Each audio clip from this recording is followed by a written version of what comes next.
Quiero agradecerles muy especialmente a todas las personas que se dieron cita y se suman de manera afectuosa para acompañar, para celebrar la palabra, para celebrar un momento muy importante que es precisamente en el marco de el cumpleaños de la Biblioteca Euforión, en el marco celebrando los 94 años de la fundación de la Biblioteca Euforión, este reencuentro con la palabra de manera especial a través de la virtualidad que nos ha ido de a poquito acostumbrando, ¿no? Tal vez en otro momento, si nos hubiesen dicho un encuentro virtual, uno se lo hubiese planteado, replanteado, hubiese dicho cómo, pero el hombre es un ser permeable a los cambios y lo hemos vivido y lo hemos transitado desde hace 2 años, ¿sí? Desde que comenzó esta pandemia. Hasta ahí. Un especial saludo a exalumnos de la profesora Gabriela Casalins, hoy docentes, y contarles también que acá hay personas de todos lados de la República Argentina. Tenemos hasta algunos invitados de Misiones, profesores de Misiones que hoy nos están acompañando en este encuentro, como decimos, un encuentro que nos une, la palabra. Nuestro hilo de Ariadna, en este caso, en esta tarde, van a ser las palabras como encuentro, nostalgia, literatura, escritura, libros, bibliotecas, y tan relacionados con nosotros, con nuestro espacio, con nuestro tiempo. Así que sean muy bienvenidos a compartir un espacio y un tiempo marcado por el fluir de la palabra. Nos dice Arturo Pérez Reverte, una biblioteca es una compañía, un refugio y un gran proyecto de vida. Una biblioteca es una compañía, un refugio y un gran proyecto de vida.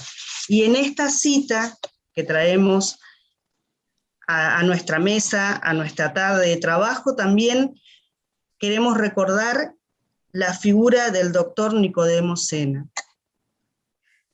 que un 3 de agosto de 1927, en la sala de su casa, junto con otros jóvenes de 17 años, pensaron este refugio, pensaron este lugar, pensaron este espacio en el que fuera una compañía y un proyecto de vida. Así que también en el marco de estos festejos recibimos también con mucha alegría y de manera muy entusiasta a la profesora Gabriela Casalins, profesora, escritora y una gran lectora, ¿sí? Platense, egresada de la Universidad Nacional de La Plata, y vamos a compartir una semblanza, un esbozo en realidad ustedes van a ver que es breve, ¿no? Porque es una persona que ha trabajado y continúa trabajando con la palabra, ¿sí? Acá la presentamos a la profesora Gabriela Casalín, El camino de la escritura. Vamos a ver datos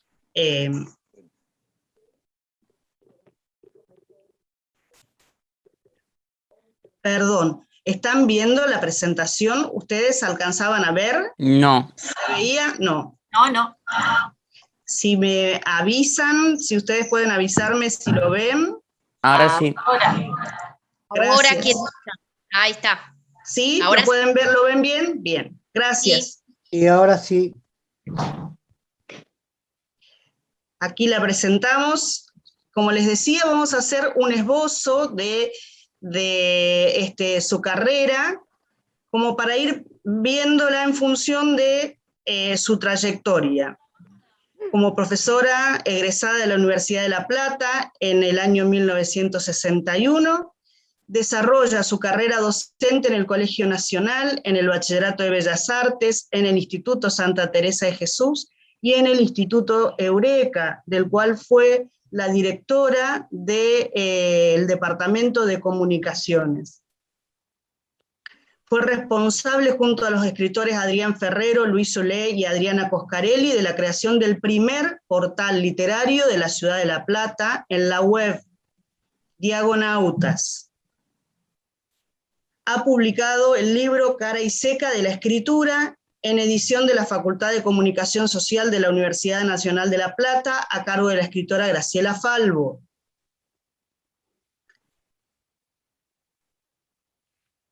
Su libro de cuentos, Historias Familiares, recibió el primer premio en el tercer concurso internacional de Hespérides del cuento el año 2005. También en 2005 recibió una mención por su cuento La Mudanza en el Concurso Nacional de Literatura Fantástica y Ciencia Ficción, Ciudad de Arena 2005, entre cuyos jurados estuvieron Carlos Gardini, Pablo De Santi y Patricia Suárez. Durante el año 2009 publicó Animalia con la editorial Al Margen, un libro de cuentos con el formato de un bestiario medieval.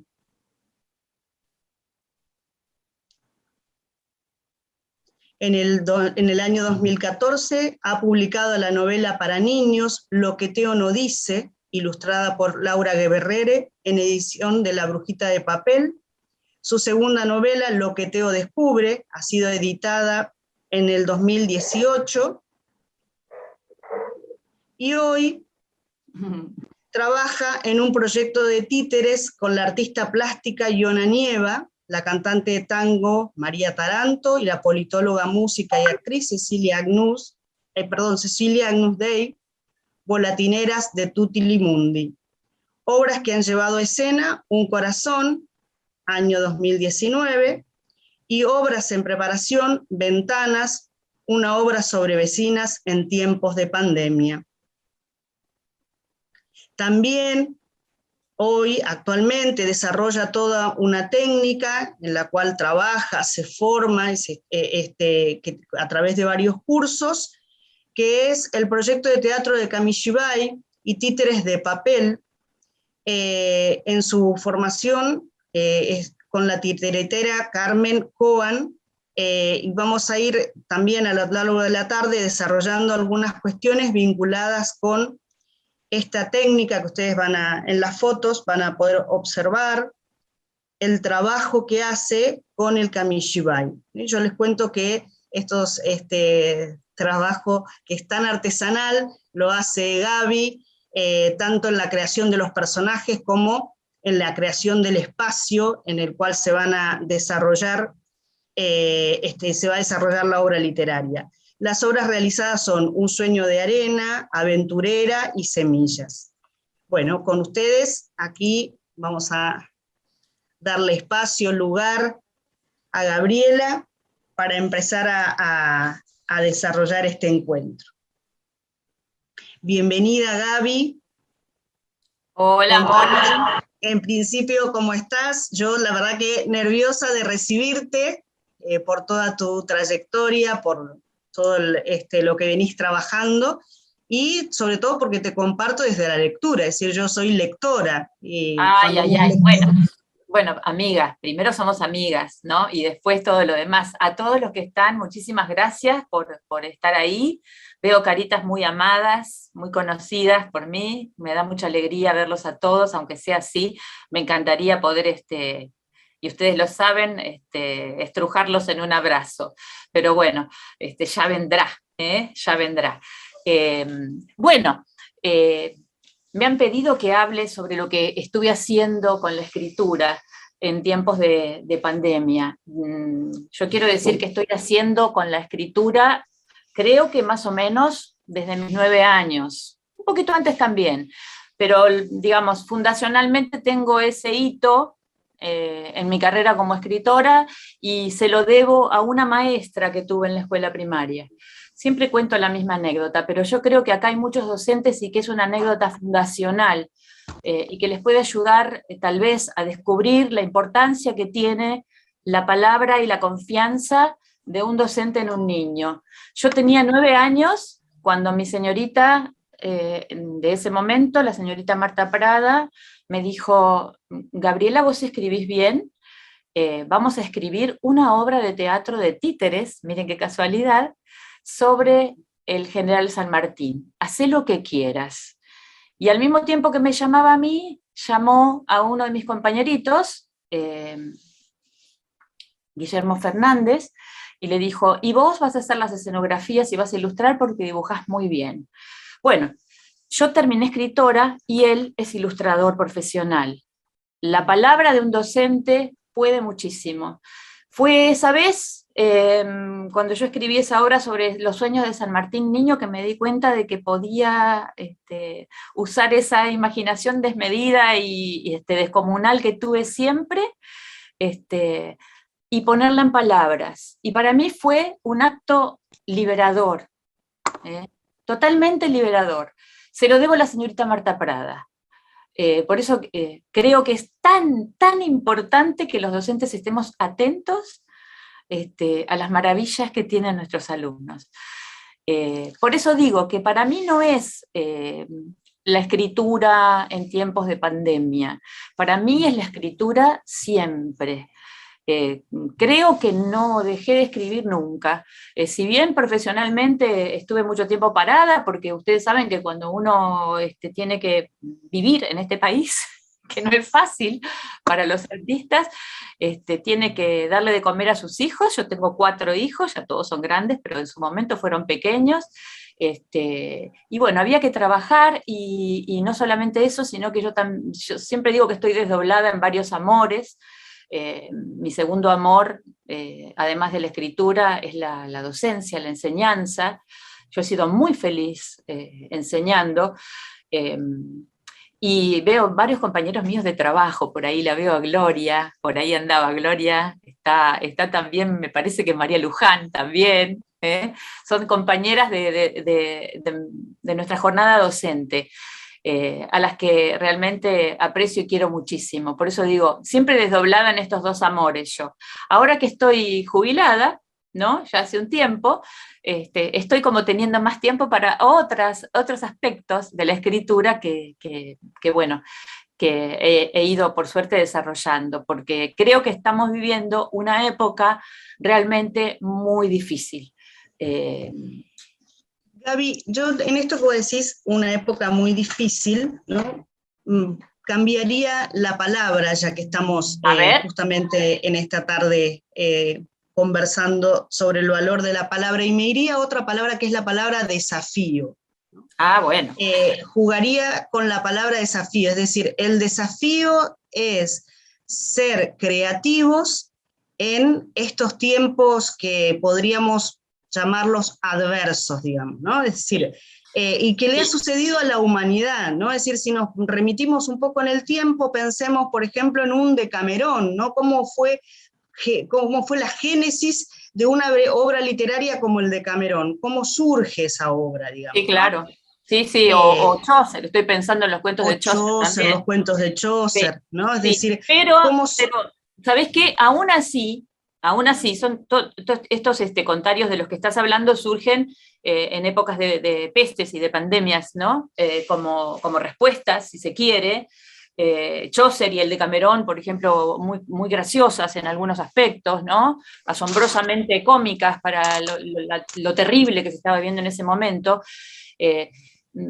Aún así, yo creo que tenemos que primero pasar como seres humanos por la dificultad y el dolor que esto nos genera, y no soslayarlo, porque si no atravesamos, nuestra alma no atraviesa el dolor, no se da cuenta, no sabe por dónde buscar la respuesta de la creatividad. Lo digo desde lo personal, ya que estamos hablando del proceso creativo en mi caso, porque fue lo que yo sentí durante todo este tiempo. ¿Quién más, quién menos? Todos nosotros hemos tenido una pérdida cercana. Yo tuve pérdidas muy cercanas. Me costó terriblemente buscar, digamos, el aspecto de la creatividad para darme cuenta de por dónde era. Porque al dolor hay que transitarlo, no hay otra manera, ¿no? Y el tránsito del dolor puede ser devastador si vos no te das cuenta que no lo tenés que convertir en sufrimiento. Ahí para mí está la historia, ¿no? Duelar, hacer tus duelos, tus dolores, sí, pero no el sufrimiento. Y yo, como escritora, tengo el recurso, como vos bien lo dijiste, de la creatividad, que fue exactamente lo mismo que hicieron los que escribieron el Decamerón, lo que hizo Boccaccio, o lo que hizo Geoffrey Chaucer en Inglaterra, ¿no? A ellos se les dio por el humor, ¿no? A mí no se me dio por ahí toda, no sé, no, porque una de las obras de Títeres sí es muy graciosa. Sí, así que, después vamos a avanzar sobre esa obra de Títeres. Pero digo, a ver, estoy pensando en mi pérdida, en la mía, en la más cercana, que es la de mi tío. Ustedes me dirán, era un señor mayor, un señor grande, viejo ya. A mí me importa un rabanito, para decirlo en buen castellano moderno. Yo lo adoraba, era mi tío predilecto, y se murió a 800 kilómetros de distancia solo, sin que yo pudiera ir. Entonces, sí, tal vez también les contamos que a partir de esa pérdida de la que habla Gaby, surge también un cuento, ¿no, Gaby? Claro, bueno, a eso voy. Y iba a eso, iba a mi respuesta frente a eso. O sea, yo no pude despedirme, como tantos otros no han podido despedirse.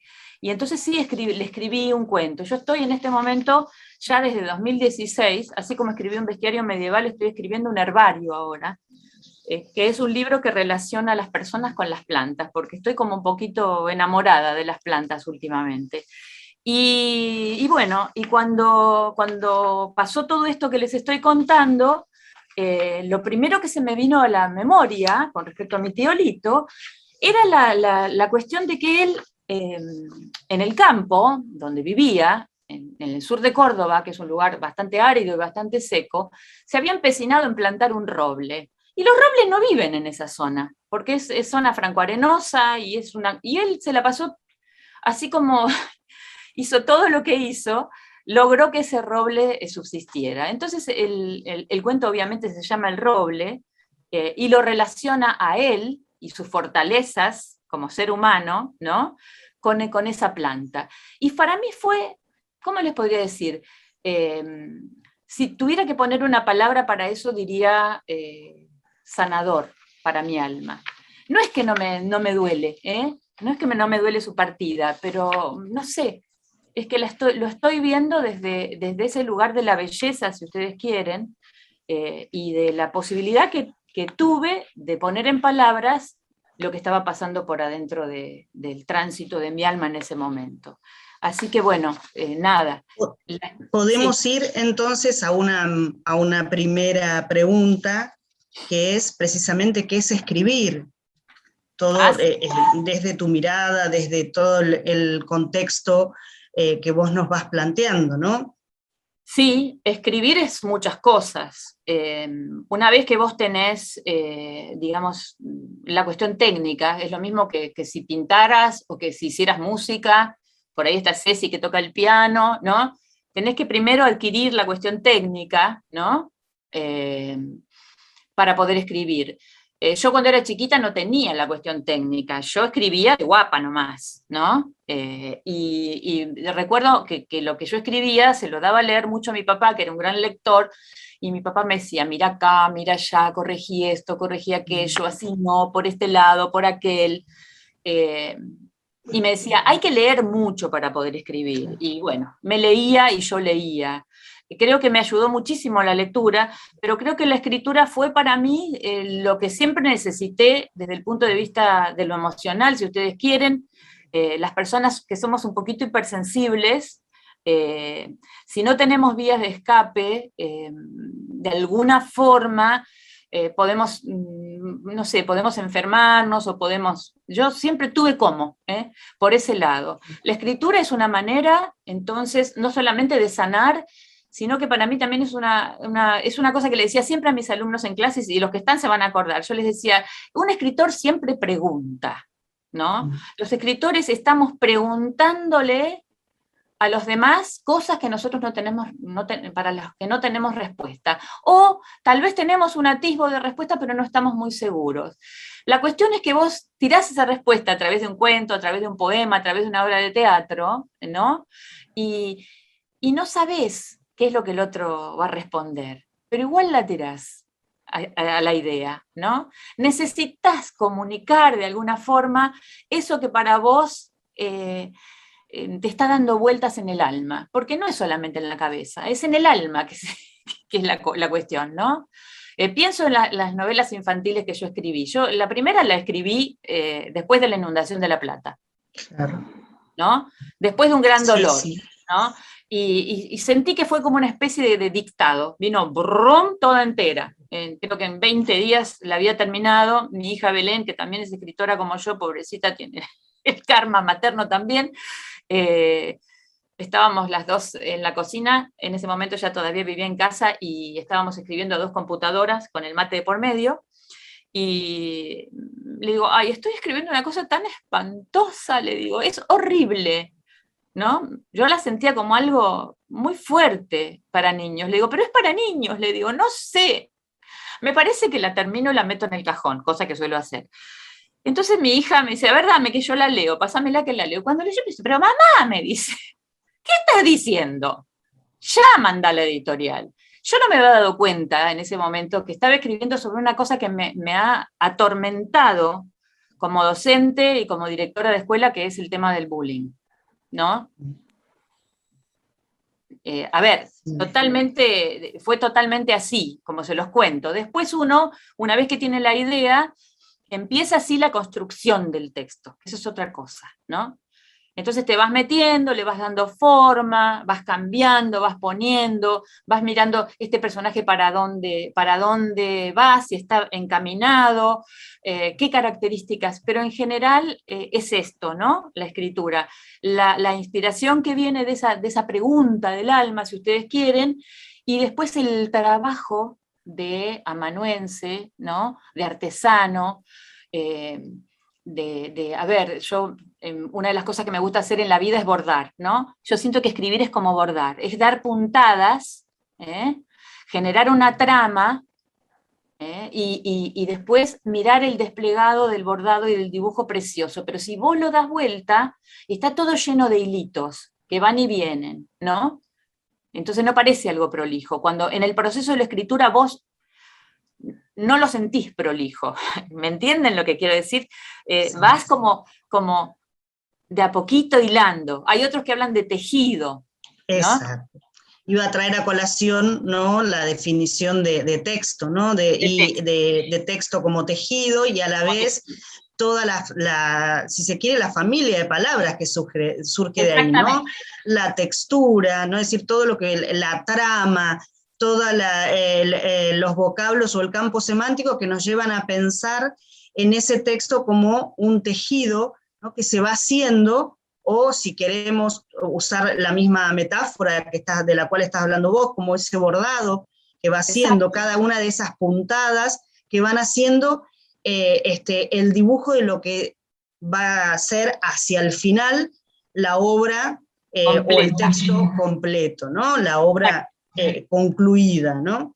Y acá, claro, en lo que Teo no dice, ¿no?, el planteo que vos dijiste hoy, yo quería escribir un libro o una novela para niños, ¿no? Sí. Y traemos a colación esta concepción de la literatura infantil, que en realidad nosotros consideramos que es literatura. Claro, no existe la literatura infantil, para decirlo así, tirar el bombazo. La literatura infantil no existe. Existe un texto que tiene una determinada adecuación para un doble interlocutor. Exacto. Que es el niño, que está del otro lado, y el adulto, o el mediador de la lectura, que pueden ser los papás, los abuelitos, la maestra, no sé, quien sea. Vos estás siempre, por eso es tan difícil escribir literatura infantil, porque vos estás trabajando con un doble interlocutor, si se quiere. Pero ¿por qué digo que no existe solo para niños? Porque lo puede leer también un adulto, y lo puede disfrutar, y le puede llegar al alma, y le puede llegar a una profundidad enorme, que no encuentre en un texto para adultos de repente, ¿no? Claro. El tema es en que en literatura uno, como lector, no puede ser prejuicioso, ¿no? Otra de las enseñanzas de mi viejo me decía, mija, era mendocino mi papá, mija, me decía, si usted no pasa las primeras 40 páginas de una novela, no me hable, me decía. Porque usted no entendió que el escritor tiene que crear un mundo. Y cuando me hablaba de usted era que la cosa era seria, ¿no? Entonces yo tomé esa costumbre desde muy chica, ¿no? Me acuerdo que una de las cosas que me dio fueron las novelas de Emilio Salgari, ¿no?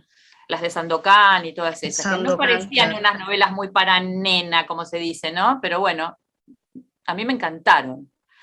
Cuando las empecé a leer, no, porque obviamente que todos los primeros capítulos son como muy descriptivos, muy decimonónicos, y bueno, tiene todas esas características, pero después no sé, se me voló la tapa de los sesos con eso, descubrí un mundo increíble, un mundo lleno de sensualidad, lleno de colores, de aromas, yo que soy muy sensorial en la escritura, para mí fue un descubrimiento, ¿no? Pero hubo que trascender, ¿no es cierto?, esa primera parte, digamos, de la novela. Todos esos consejos con respecto a la lectura, creo que hacen a la formación de un lector consciente y sin prejuicios, que era lo que decía yo. Hay que darle una oportunidad a los libros, decía mi papá, ¿no? Y también tenía en mi casa un estante prohibido, arriba de todo. Con mi hermana Cristina nos subimos un día a la biblioteca de mi papá y nos la tiramos encima, no morimos porque Dios fue grande, se nos cayó todo arriba, porque queríamos alcanzar los libros prohibidos. Los libros prohibidos de mi papá eran libros que él decía, todavía no tienen edad para el impacto emocional que esas obras pueden causar en ustedes. Y yo, a lo largo de mi carrera docente, siempre pesé esas palabras de mi papá cuando elegía los textos para mis alumnos. ¿Están en edad emocional para acercarse a este texto? ¿No? No es que haya libros prohibidos o que... No, es que hay que ver las diferentes edades emocionales en los chicos, ¿no? Por eso digo, a la literatura hay que acercarse sin prejuicios, pero con cuidado, ¿no? Esa es digamos, la sensación que yo tengo cuando pienso en la recomendación de un libro para una determinada edad, por ejemplo, ¿no? A veces me dicen, ¿para qué edad son tus novelas? Y yo a veces me dan ganas de contestar, ¿y qué sé yo? Capaz que para un señor de 80 andan muy bien, hay gente que me ha dicho, hay abuelitos que me han dicho, yo le leí Lo que Teo no dice a mi nieta cuando tenía 5, y yo pensaba, ¿y una nena de 5?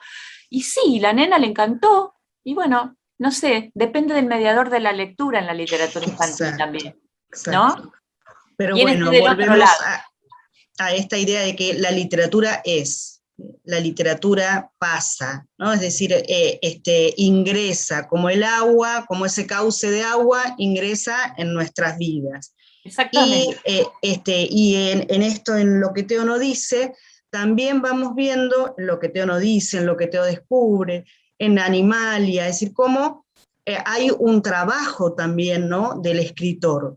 Por eso hablamos precisamente desde la lingüística, ¿no? Hablamos del proceso de escritura, ¿no? Decimos, el proceso de escritura, y de hecho nuestro conversatorio está titulado así, ¿no? El proceso de escritura en tiempos de pandemia. Entonces, mientras íbamos pensando y organizando el conversatorio, a mí se me generó como un juego de palabras, digamos, ¿no? Es decir, para planteártelo a vos, Gaby, que circunda en esto, el proceso de escritura en tiempos de pandemia o la escritura en proceso en tiempos de pandemia. Me parece que una cuestión es hablar de la escritura como un proceso y otra cuestión hablar es de la escritura, del proceso de escritura, y otra cuestión es hablar de la escritura en proceso, digamos, ¿no? O sea que vos, amiga, lo que querés es que yo hable de la cocina de la escritura. Exactamente. De la receta de la escritura. Bienvenida a la cocina de la escritura. Y la cocina es algo que me gusta, así que podemos andar bien con eso.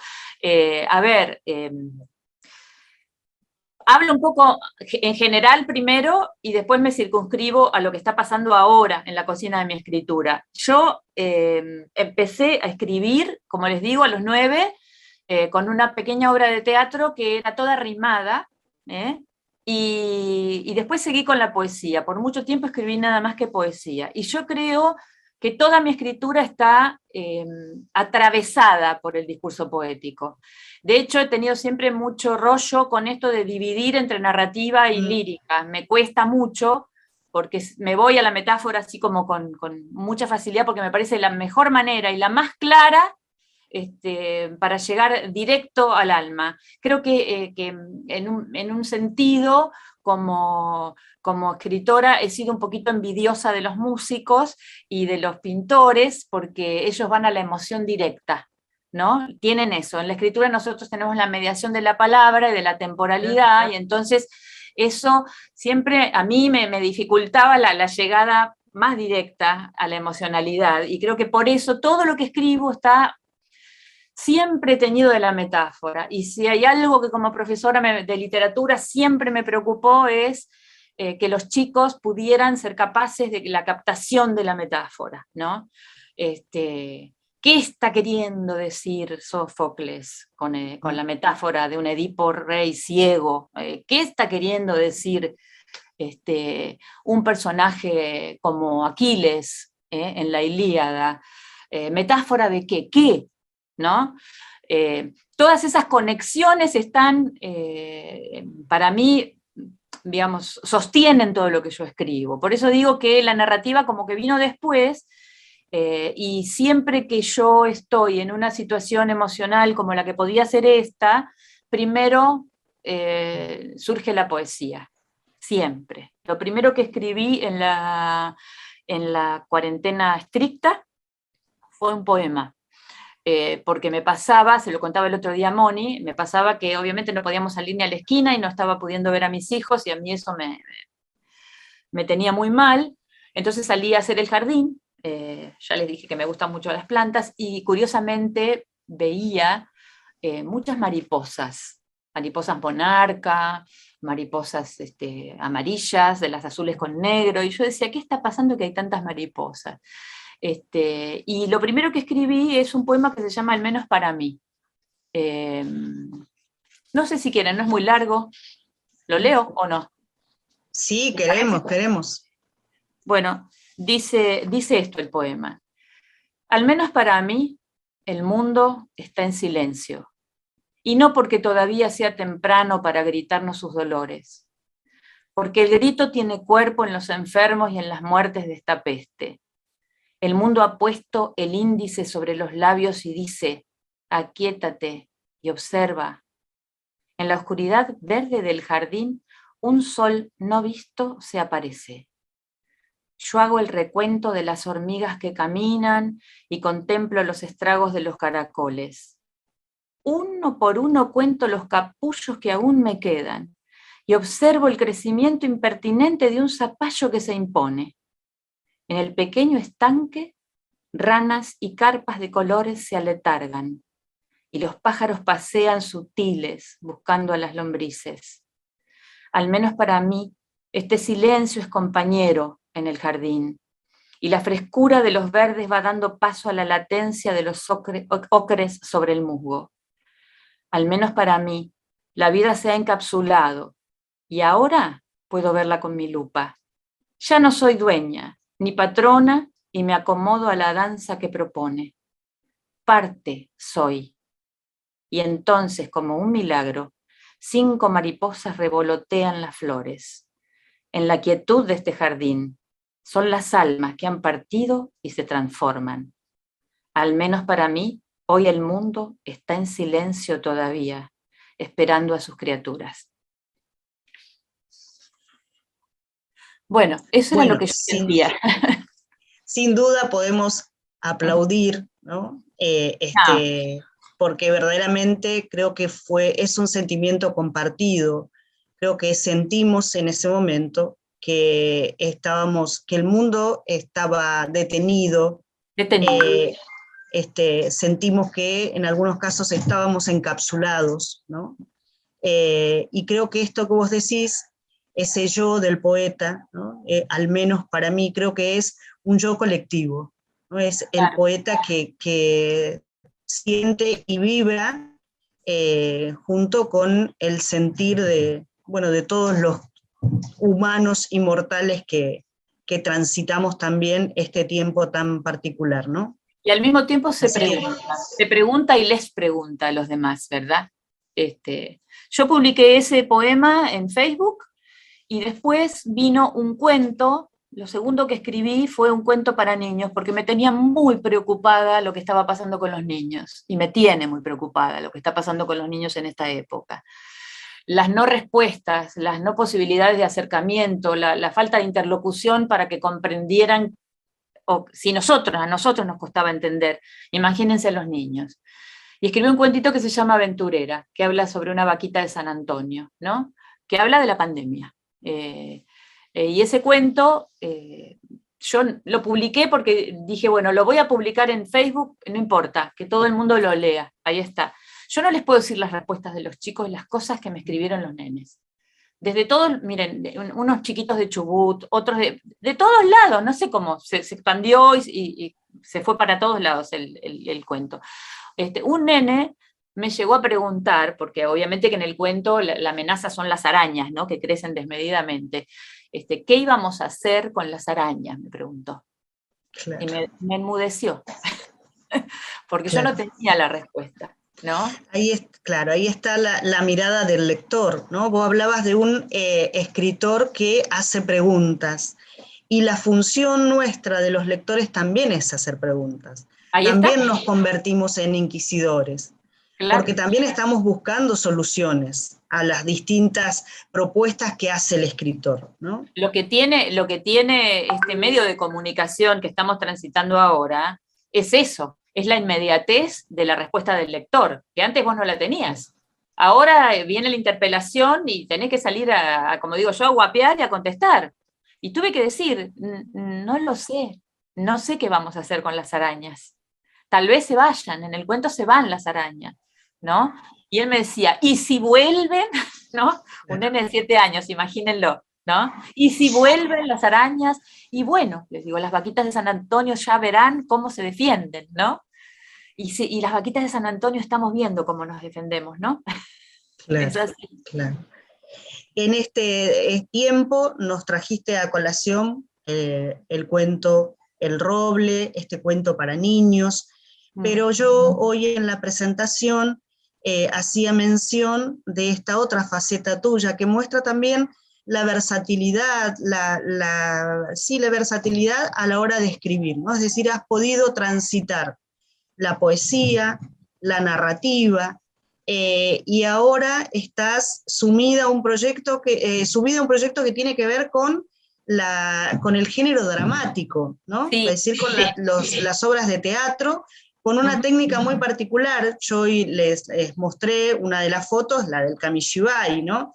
Entonces ahora, digamos que vas transitando por esa otra tipología textual, ¿no? Sí, porque yo lo que sentí es que de alguna manera tenía que llegar a comunicar desde otro lugar. La idea que tuvimos cuando generamos el grupo de titiriteras, ninguna venía del palo de los títeres, pero nuestra idea al inicio de este grupo era ir a las escuelas con el teatro kamishibai o con títeres, no sabíamos muy bien, ¿no? La primera obra, de hecho, que la trabajamos con Yona, que fuimos las dos primeras fundadoras del grupo, es una obra que no es para kamishibai, pero después, al venir la pandemia y al estar intramuros, no nos quedó otra que tratar de buscar otras vías, porque a las escuelas no se podía ir, y entonces empezamos a transitar esta técnica a través de una profesora de Buenos Aires, que es una titiritera recibida en el Teatro San Martín, que se llama Carmen Coan. Les recomiendo los cursos de Carmen, son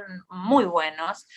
Y aprendimos con ella esta técnica del kamishibai, que es una técnica japonesa, donde, aparecen, como vieron ustedes en las imágenes, yo acá tengo otro kamishibai acá atrás, aparecen imágenes y se va narrando una historia a través de láminas. Esto era algo bastante común en el Japón de la posguerra, los narradores de Kamishibai iban de pueblo en pueblo con el Kamishibai atado atrás en la bicicleta, lo desplegaban, vendían golosinas y contaban una historia. Y lo curioso era que nunca la terminaban, porque se iban a otro pueblo y los dejaban a los chicos con la expectativa, cosa de que cuando volvieran tuvieran otra nueva venta de golosinas. Esa técnica se retomó y acá en Occidente se la ha trabajado también con otra técnica muy conocida, que es la de los figurines de ópera, que son figuritas de papel. Traigo uno para mostrar. ¿Quieren? Dale, dale. A ver. De paso, mostrarnos tu Kamishibai que tenés ahí atrás. Voy a mostrar. Vamos a mostrar, a ver, espérate, vamos a mostrar. Porque mañana, les cuento, tenemos una presentación en el grupo que estamos tomando el curso. Este es uno de los títeres de papel de mañana. ¿Lo ven? Se acerca un poquito más a la cámara. Ahí lo vemos. Es un muchacho con una capa que es un delantal de cocina, ¿no? Es uno de los personajes de mi historia, que se llama Semillas. Estos figurines de ópera se convierten en estos títeres de varilla, ¿no? Entonces se trabaja en el kamishi. Vamos a abrir este. Este es un kamishibai que amorosamente me hizo la pareja de mi hija Pilar y mi esposo, entre los dos lo armaron. Muestro un poquito para que vean. Gaby, si pudieras, cuando hablas, mirarnos, así te escuchamos mejor, ¿sí? Bueno, digo que espérate que lo acomodo ahí. Este es una de las láminas de mañana, ¿no? Para que ustedes se den idea. Los títeres juegan acá adelante, en este caso. O pueden jugar adentro del teatrito también. Claro.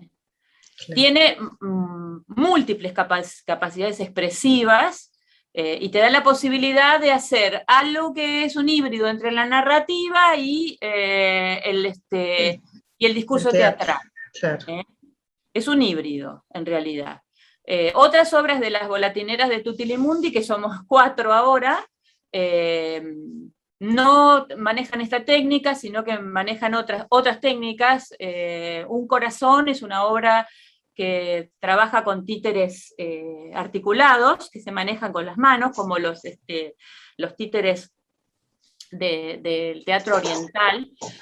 Y la última, la obra que estábamos ensayando cuando otra vez se cortó todo, se llama Ventanas, y trabaja con títeres tipo Muppets. ¿Se acuerdan de los Muppets, no? Sí, bueno, sí. Ese kamishibai, ese no es un kamishibai, ese son digamos, una obra de teatro de títeres, no con un teatro común, digamos, tiene una escenografía particular, son 2 ventanas enfrentadas y aparecen 2 personajes que dialogan, ¿no? Encerradas dentro cada una de su casa, 2 amigas que dialogan, ¿no? De todo lo que les pasa a lo largo de la cuarentena. Así que bueno, esa sería otra... Gaby, sí. ¿Y te puedo pedir que la traigas a Connie? Bueno, la traemos a Connie. Connie es el personaje de Ventanas, precisamente. Que está acá en casa porque quedó en casa. Porque como no nos pudimos juntar más, nos han pasado muchas cosas en la mitad de las volatineras. Esperemos poder retomar y volver sobre nuestras ganas de hacer. Hemos tenido pérdidas muy duras entre nuestros miembros, pero bueno, Dios ha de querer. Y bueno, yo les presento acá a Connie. Esta es Connie. ¿Sí? Esa es Connie. Connie es un personaje muy particular de esta obra Ventanas. Sí, Moni, ¿qué te pasa? Obvio que soy particular. Connie.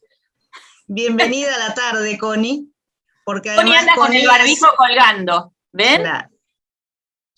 Connie es una madre de 6 hijos que vive en un departamentito muy chiquitito y que se ha quedado encerrada en cuarentena con sus 6 chicos y su esposo.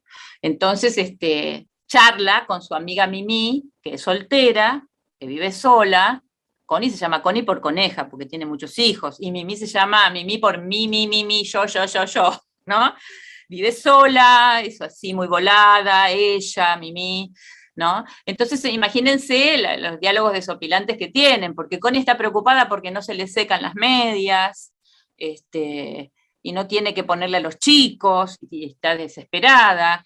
Las dos hacen un curso de escritura creativa, pero bueno, Connie nunca agarra la computadora, porque los chicos están haciendo Zoom, el marido teletrabaja, y ella tiene que hacer la comida, y esto y el otro. Bueno, le pasa de todo a la pobre Connie, y a veces es un poco histérica, es lógico, ¿no?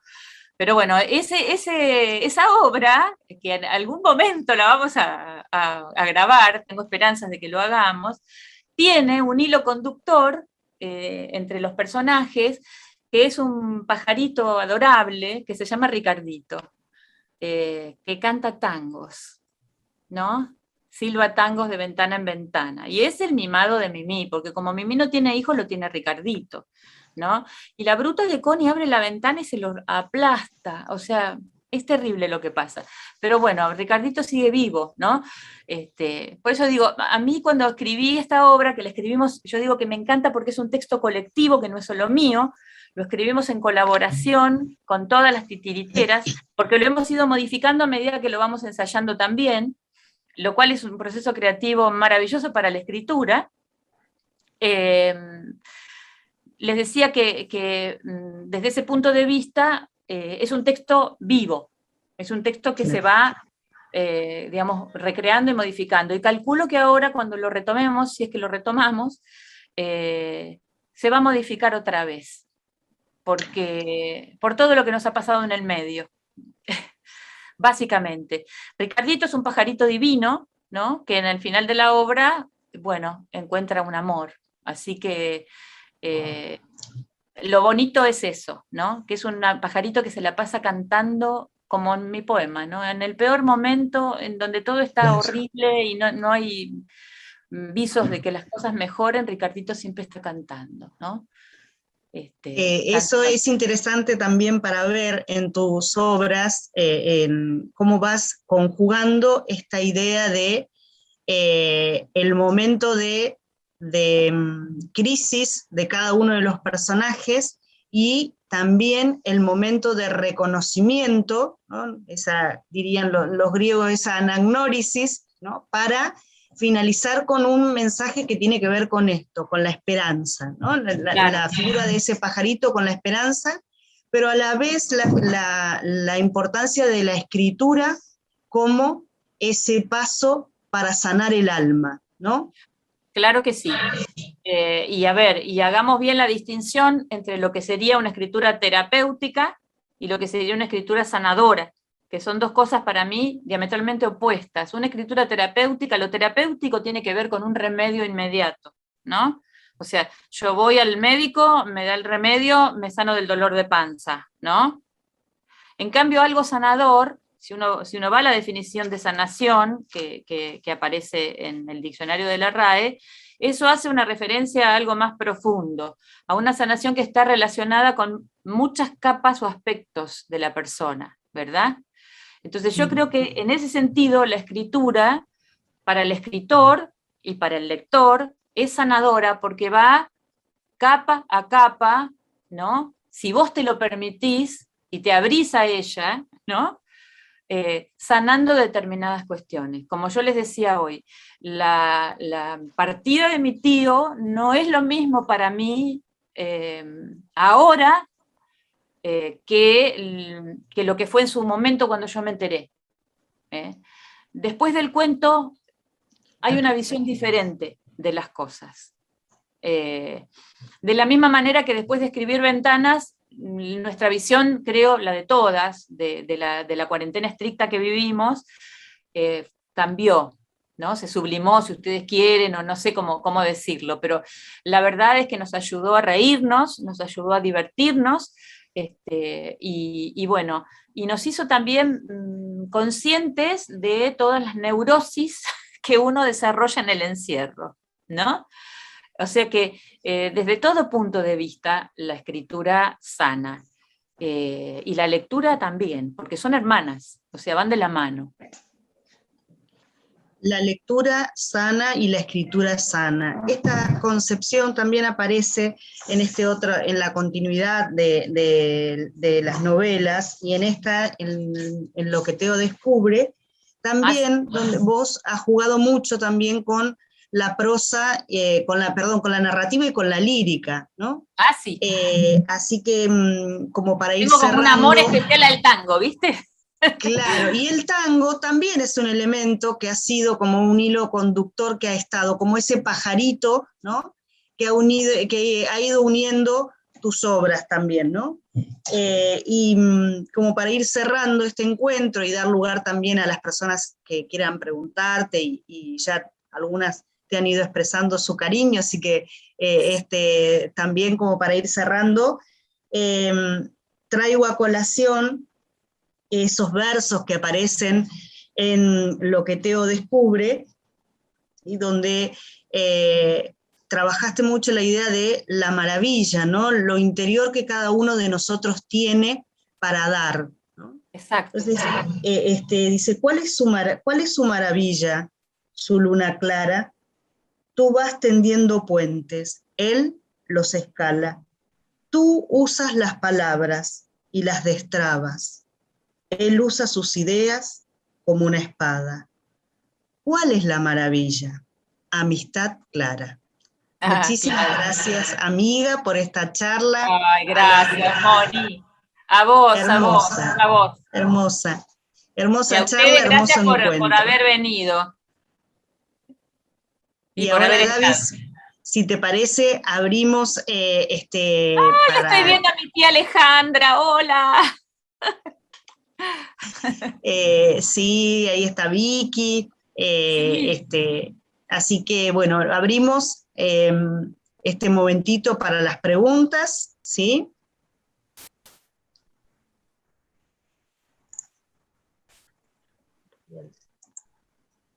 Chat.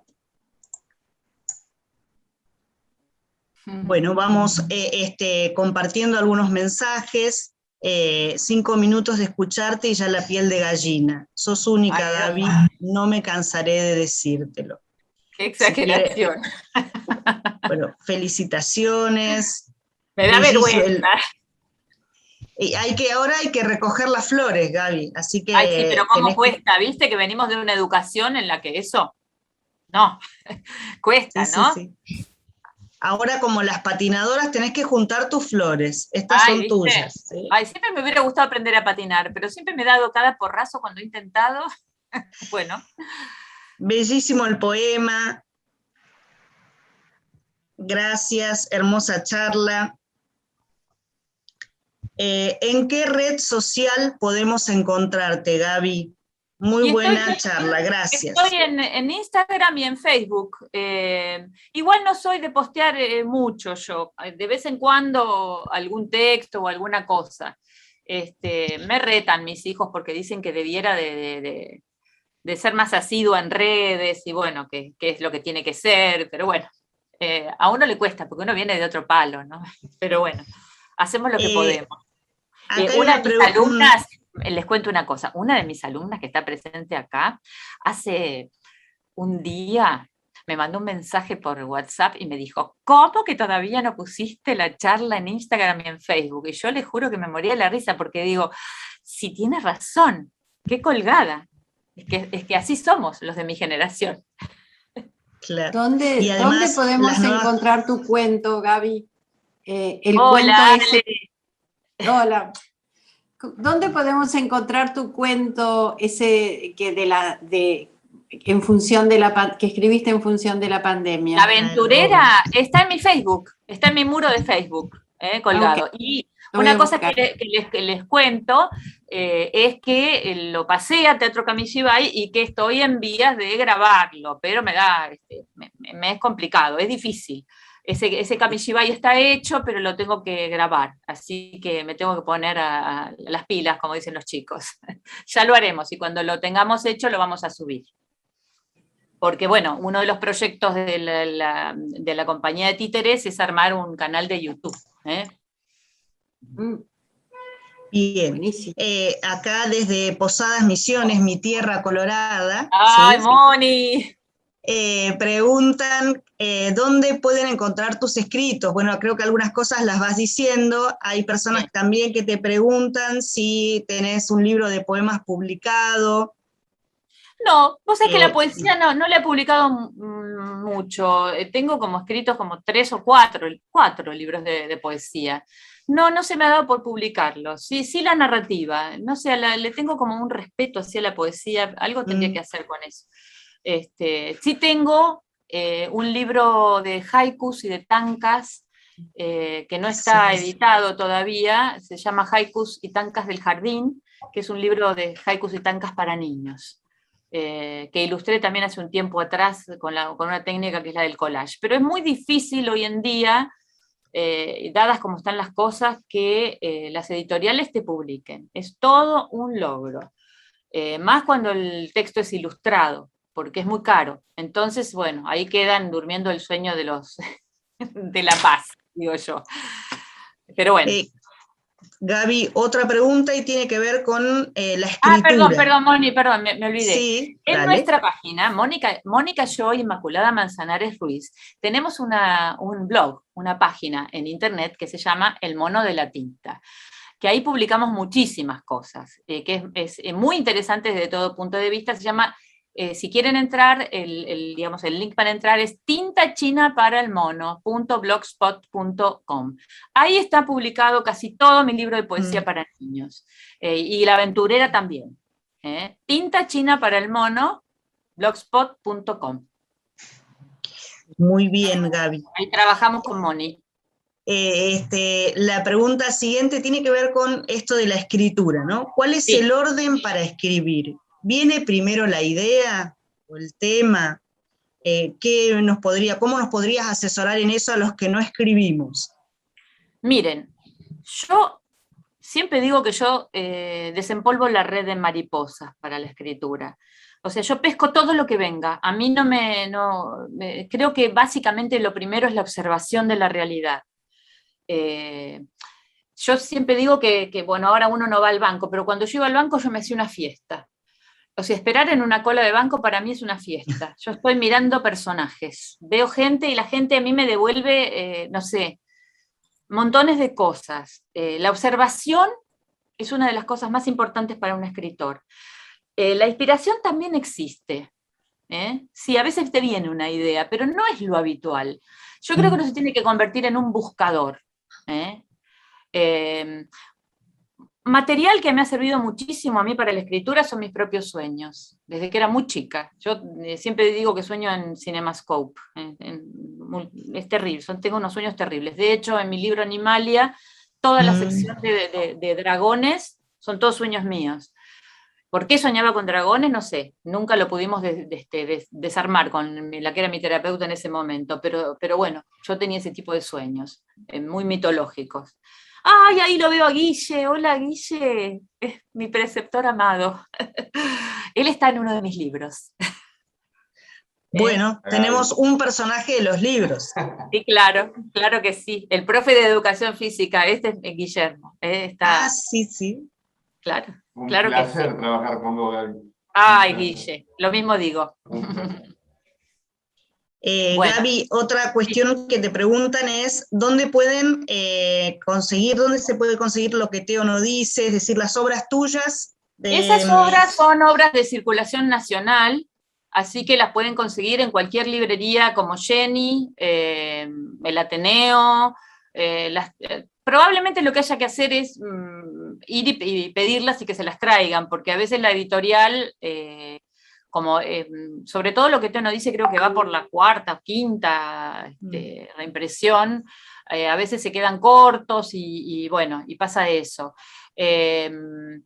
A mí me gusta mucho la dupla, las dos novelas juntas, porque generalmente las escuelas leen la primera y no leen la segunda, y la segunda a mí me parece súper importante, tal vez más que la primera, porque trabaja con la figura del perpetrador. ¿Qué pasa con el perpetrador, ¿no? en el bullying? ¿Qué pasa con ese chico que, en mi experiencia de directora de escuela, termina yéndose porque no es rechazado por todo el mundo? Y entonces, ¿qué pasa con él? Ese era mi cuestionamiento. De hecho, yo tuve bastante rollo con la editorial porque porque me decían que no podía cambiar. ¿Cómo que no puede cambiar? Un chico de 11 años, ¿cómo no va a poder cambiar? Sí, las personas evolucionamos. Entonces mi idea era superadora en ese sentido, ¿no? Ese poema que Moni acaba de leer habla un poco de eso, ¿no? De cómo se restablece un vínculo que está quebrado y que está roto, ¿no? ¿Cómo se hace? Los chicos, en ese sentido, y a Dios gracias, son mucho más plásticos que nosotros, los adultos, que somos más duros que una piedra, ¿no? Los chicos son mucho más permeables y mucho más plásticos, por eso los amo y los adoro, porque uno puede aprender de los niños un montón para la vida adulta, ¿no? Bien, acá otra pregunta. ¿Cómo es, qué autores y autoras recomendás como lectora? Ah, bueno, qué pregunta. Miren, a mí no me gusta mucho recomendar, porque a veces los gustos en literatura son muy personales. Sí digo que hay textos que son fundacionales, o al menos han sido fundacionales en mi vida. Yo, por ejemplo, lo que pasa es que también depende de la edad de la persona y de lo que está acostumbrado a leer. Yo creo que, por ejemplo, uno no puede pasar por la vida sin leer El Quijote, por ejemplo, ¿no? Para mí ha sido un libro fundacional. Pero bueno, después, si ustedes me preguntan en literatura infantil, acá en la Argentina nosotros tenemos escritores de literatura infantil que son increíbles y magníficos. María Teresa Andrueto, y bueno, mi predilecta, ahora se me fue el nombre, por Dios, Liliana Bodoc. Bodoc. Para leer con adolescentes, Bodoc, la saga de los confines, es lo más, épica argentina, imagínense lo que es eso, ¿no? Es algo alucinante. Y el nivel de la escritura de Bodoc para trabajar en secundaria es fabuloso. Y si vamos a pensar en los chicos de primaria, de secundaria, otro escritor que a mí me encanta, que no es de habla hispana, pero me encanta en cuanto al trabajo con las ideas, es Miguel Ende. No tanto la historia interminable, pero sí novelas como Momo, ¿no?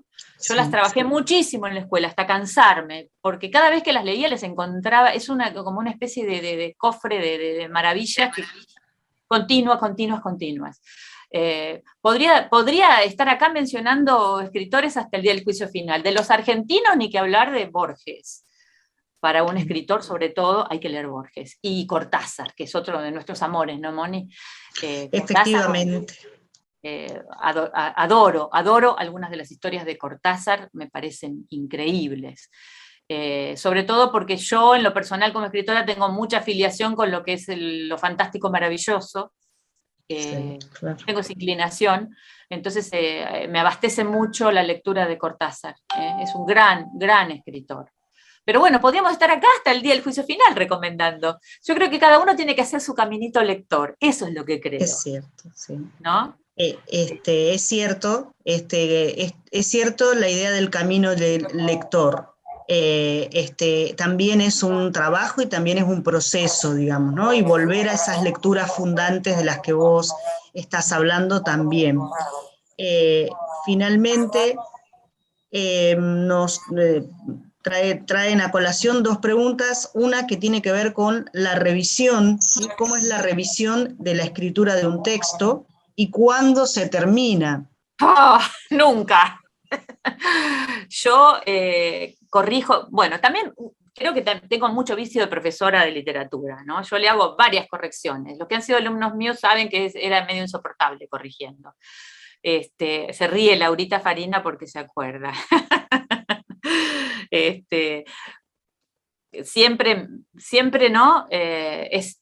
Más sobre el texto de uno, es volver y volver y volver y ver esta frase y esto no y aquello sí, hasta que llega un momento que yo en lo personal cuento mi experiencia, yo me cansé, ya está, digo basta, al cajón, ¿no? Y lo dejo un tiempo el texto, después vuelvo y seguramente que le voy a encontrar algo. Entonces ya...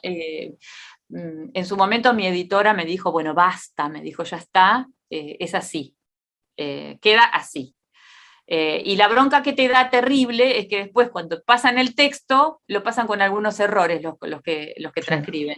Entonces te agarrás una bronca porque vos decís, corregí como una chiva, y bueno, pero es así. La corrección es algo que es inherente, porque vos siempre le querés encontrar el giro, la vuelta, que quede mejor dicho. Esta metáfora la puedes plantear de una manera más bella, buscar el sonido de las palabras, es una cosa que a mí bueno, porque vengo de la poesía, me preocupa muchísimo el ritmo de la prosa, entonces suelo leer en voz alta, ¿no? Lo que me pasó con Lo que Teo no dice es eso, que para mí tiene un ritmo, es una novela que tiene, la prosa tiene un ritmo. Fíjense que tiene, Sí. si la abren, tiene frases más vale breves, no hay mucha subordinación en esa novela, porque era la voz de ese niño que hablaba, como hablan los niños, ¿no? Pero a ver, me atormentaba el tema del ritmo en esa novela. Y es súper importante, porque se produce esa especie de encantamiento del lector, ¿no? Sobre todo cuando vos lees como maestra o como profe en voz alta, tenés que estar muy atenta al ritmo de la prosa, porque es como el encantador de serpientes, ¿no? Uno a los chicos, los va llevando, ¿no? Fíjense el inicio de la Ilíada, por ejemplo, ¿no? Claro. El mismo inicio del Quijote. No se lo puede leer así nomás, ¿no? No. Nosotros que somos desocupados lectores, no podemos leer de cualquier manera. No podemos leer de cualquier manera, ¿no? Claro. Finalmente, ¿algún consejo para aquellas personas que quieren empezar a escribir textos como los tuyos? Que escriban. Mi consejo es que escriban, que no le den vueltas a las cosas. No, porque yo no sé, que no soy bueno, que me parece, no importa. Siempre hay tiempo para editar después. Escribí. Y cuando no te salga, también escribí, aunque sean dos líneas, pero no importa. Yo tengo mis momentos también de desierto. Hay momentos en los que me silencio y me enmudezco. Entonces, siempre recurro a la idea de mi abuela Irene, que era una mujer muy básica porque tenía 3er grado, pero muy inteligente. Ella me decía que las penas del alma se curan con las manos. Entonces yo hago lo que ella me decía. Yo trabajo con las manos buscando adentro. Y hago de todo, se los pueden decir los que me conocen. Me cocino, hago el jardín, tengo huerta, bordo, no sé. Hago escultura, pinto acuarelas. Siempre estoy buscando qué hacer. No me quedo quieta. En mi espíritu no es un espíritu sedentario, más que para no hacer gimnasia. Es lo único para lo que soy sedentaria, que ahora también lo estoy haciendo gimnasia, me estoy portando bien. Pero digo, hagan, no procrastinen, se dice el procrastinar, ¿no? Esto de dejar para mañana. Hagan todo lo que puedan, todo lo que esté al alcance. Yo sé que he sido un poco densa en ese sentido con mis compañeros de trabajo y con mis alumnos, ¿no?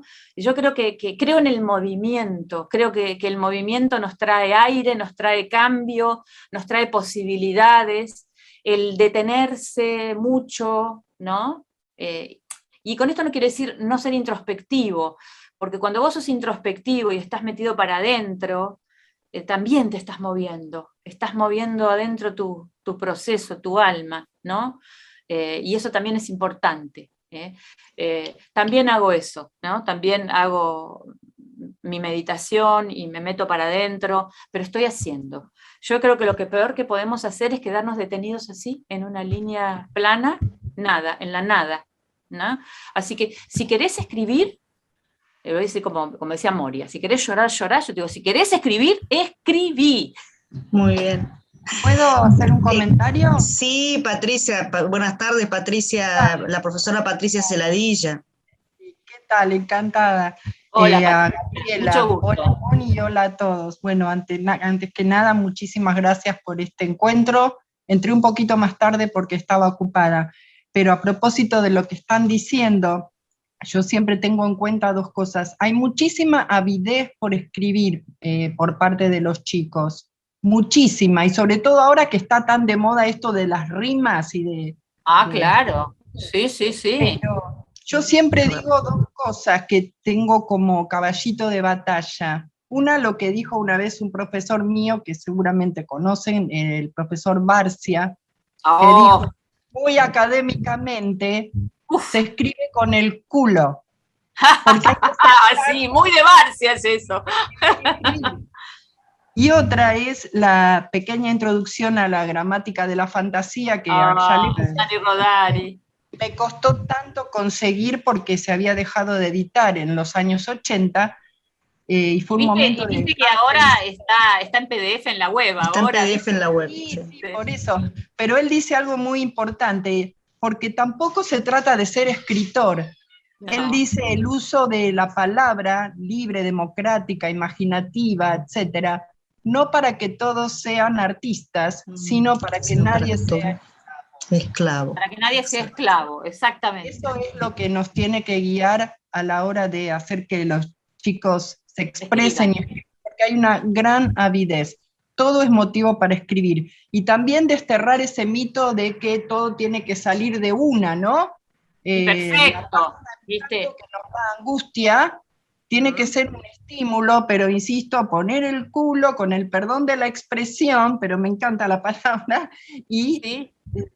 sacar, porque como dijo Rudy, el humorista y psicoanalista, y escritor también, angustia que ladra no muerde. Claro, y te voy a añadir lo que dijo Violeta Parra, que era otra de las cosas que yo les digo siempre a mis alumnos, o les decía, hay que sacarlo todo afuera, como la primavera, para que adentro nazcan cosas nuevas. Me encantó lo de las mariposas, porque yo he prestado muchísima atención, y una alumna mía del parroquial este año me mandó un video de un montón de mariposas amarillas que ella filmó. Porque hoy casualmente hablaba con los alumnos del parroquial de 6º año, Janina, que veo por ahí, los conoce, y Karina también, hablaba de que siempre lo comento en cuanto pueda, en discurso, lo que sea que me toque, siempre hablo del impulso de la vida que frente a la adversidad se las arregla para salir adelante, y les hablé de un árbol. Literalmente fue así, creció en la pared, en el ángulo entre dos paredes, creció un árbol que llegó a tener casi 2 metros y que lamentablemente tuve que sacrificar porque le perjudicaba a la vecina, ¿no? Le entraba humedad y qué sé yo, pero es maravilloso como frente a la adversidad, la vida empuja para salir adelante, y me parece, como vos decías, Gaby, una gran metáfora para la tarea de escribir, ¿no? Abrirse paso frente a la dureza, a la adversidad, y sacar a través de las palabras como sea, después se arreglará y se corregirá, pero sacar eso que uno tiene adentro como la primavera, ¿no? Te cuento una breve anécdota escolar. Yo tenía un grupo bastante complicado en el Santa Teresa en una época, y yo era de darles redacciones y corregir y devolver. Bueno, otra versión del mismo texto. Entonces viene un alumno y me dice, pero profesora, me dice, ¿usted qué se piensa? Que yo tengo tiempo nada más que para su materia, que yo qué sé cuánto. Le digo, y bueno, le digo yo, ¿está terminado tu texto? ¿Vos estás contento con lo que escribiste? Entonces me mira, se para así, imagínenselo, 16, 17 años, vago, hermoso, me mira y me dice, no, me dice, me parece que está horrible. Bueno, ¿ves que opinamos lo mismo? Le digo, anda a tu casa, sentate, pon el culo en la silla, no se lo dije, pero es así, y hasta que vos no estés contento, no me lo devuelvas. No se imaginan el cuento que me entregó.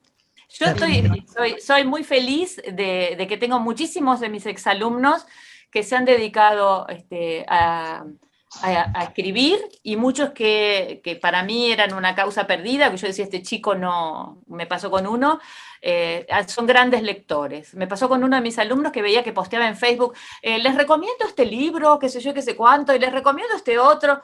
Conmigo no leía nada, había que ponerle la escopeta en la nuca, ¿no? Entonces le digo, pero fulanito, le digo, le pongo en un comentario, mirá que sos, le digo, mirá que me hiciste renegar y que te llevaste la materia los 4 años que fui profesora tuya, y ahora me dan ganas de acogotarte, le pongo. Entonces me dice, y profesora, tanto va el cántaro a la fuente, tanto va el cántaro a la fuente, que al final se parte, me dice.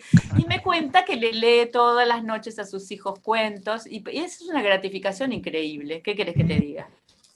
Gaby, Sí. Finalmente, tengo varios otros mensajitos. Uno es un agradecimiento, la profesora Alejandra Finocchi. Agradezco a Gabriela una lejana jornada acerca de taller de escritura en aula en el marco de unas capacitaciones.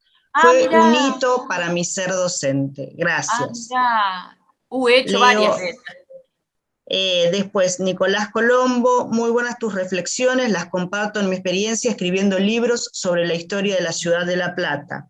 Qué lindo. La pregunta que falta es, ¿cómo atrapar a los lectores?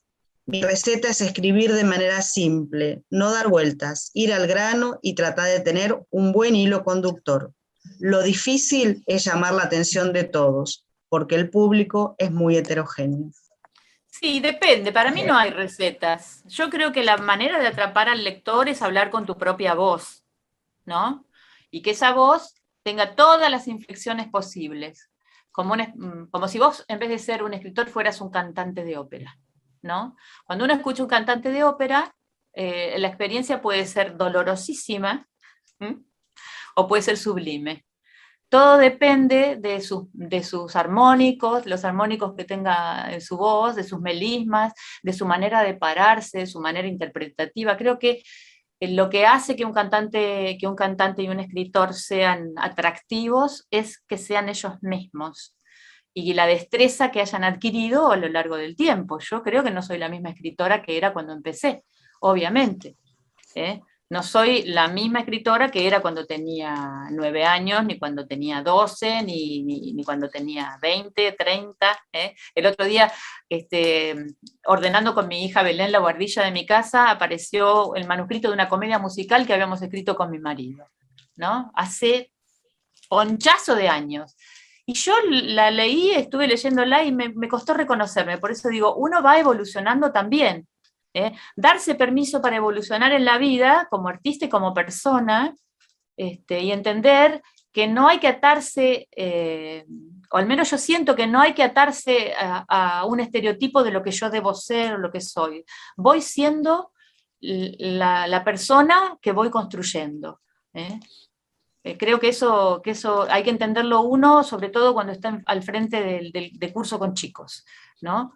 Que los chicos están yo una vez se lo dije a una profe, le dije, ellos están en evolución, nosotros somos los adultos, no te podés enojar, ¿no? Aunque a veces te sacan de quicio, ¿no? No te puedes enojar porque ellos están en evolución, ellos están en progreso, vos también. Entonces, bueno, hay que comprender en profundidad que eso está sucediendo, y que eso es un milagro, ¿no? Y que cada persona que tenemos adelante tiene, como yo digo en la novela, una maravilla oculta, que a veces no sale nunca, que a veces no es vista nunca por nadie. Entonces, dejar de invisibilizar las maravillas de las personas y tratar de sacarlas para afuera.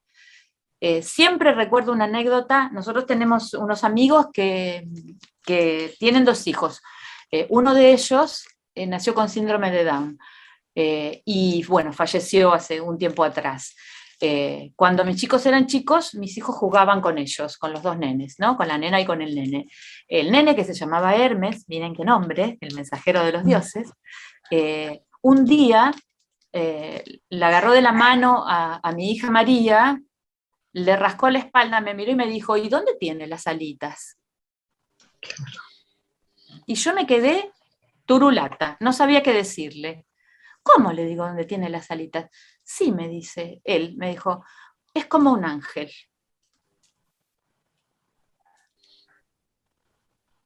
Vio la maravilla de mi hija María, no porque sea mi hija María, pero es que es la verdad, es como un ángel, ¿no? Le vio el alma.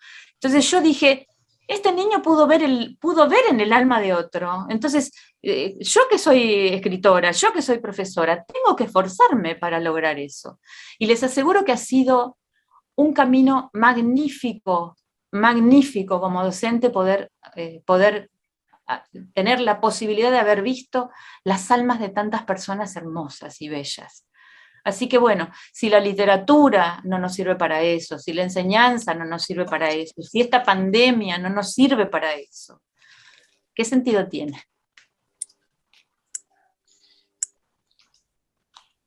Bueno, Gaby, Muchas gracias, gracias a quienes participaron. Hemos caminado, hemos transitado por la cocina de la escritura de Gaby, nos ha llevado entre mariposas, plantas, jardines, títeres, personajes de distintas obras literarias, a bucear, en definitiva, en cada una de nuestras almas, ¿no? Es decir, cuando hablábamos de esto del ejercicio del alma, eso es la reflexión en definitiva, ¿no? Es decir, es volver sobre nosotros mismos para, bueno, en este camino para tratar de ser mejores.